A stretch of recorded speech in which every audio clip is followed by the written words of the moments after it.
Babeta klakson. Je to tak jednoduchá vec, ale zároveň je to podstatou mnohých myšlienkových pochodov mnohých ľudí. Prečo je tomu tak? Či už ste veterán, ktorý jezdí na babetách od 12 rokov, alebo ste začínajúci mladý chalaň v mladom veku, možno vás raz bude trápiť otázka klakson.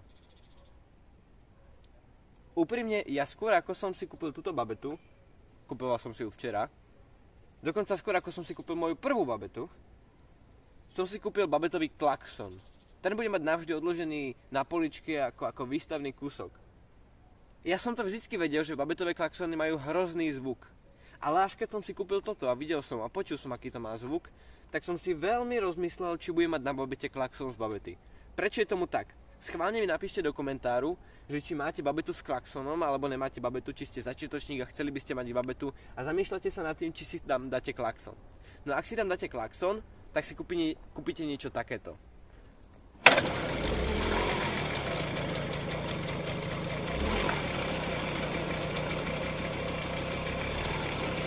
A teraz počúvajte klakson.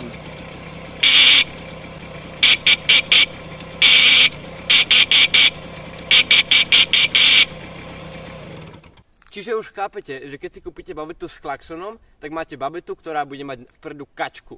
Kačkou, ktorú keď stlačíte, tak robí kvák. Ako úprimne, ja som rád za taký zvuk. K babete by som nedal nič iné. Okrem toho, že k babete dám niečo iné.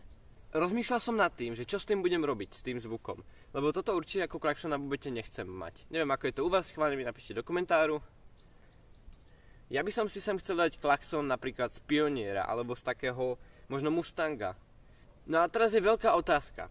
Pretože tieto klaksony, ktoré sú na babetách, majú 6 W. Toto je dôležité počkrtnúť. Čiže vy budete buď zháňať 6 W klakson, alebo si zoženiete menič, ktorý bude napojený na 12 W klakson. Dosť podstatná vec, neviem, či to bude fungovať.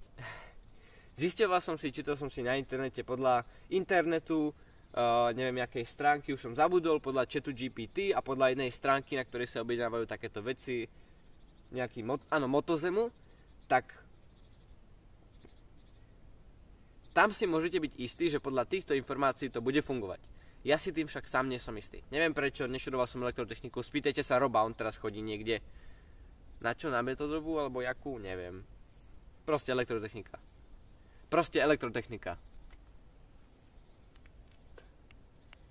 Čiže, keď si kúpite 12 W klakson bez meničky, je tu dosť veľká šanca, že vám vôbec nebude fungovať, pretože niektoré 12 W klaksony, záleží od toho, či je to mechanický alebo elektrický, sa zapnú až po nejakých 10 W, 8 až 10. A tým, že je to 6 W klakson, je dosť možné, že sa ani nezapne. To je prvá vec. Druhá vec, je možné, že sa kvôli tomu nízkemu napätiu sám pokazí. Tretia vec, aj keby fungoval, tak bude mať proste nízky alebo slabý hlas, slabý zvuk, slabší, jak je tento 6 W. Možno, neviem, tým si nie som istý, ale predpokladám v to. Čiže ad 1, kúpiť 6 W, ktorý bude dobre znieť a bude možno o trochu hlučnejší jak toto. Ad 2, zohnať si meničku a kúpiť si 12 W. Máte dve možnosti. Ja sám neviem, ktorú si vyberem. Ale určite uznáte, že takýto klakson, nie.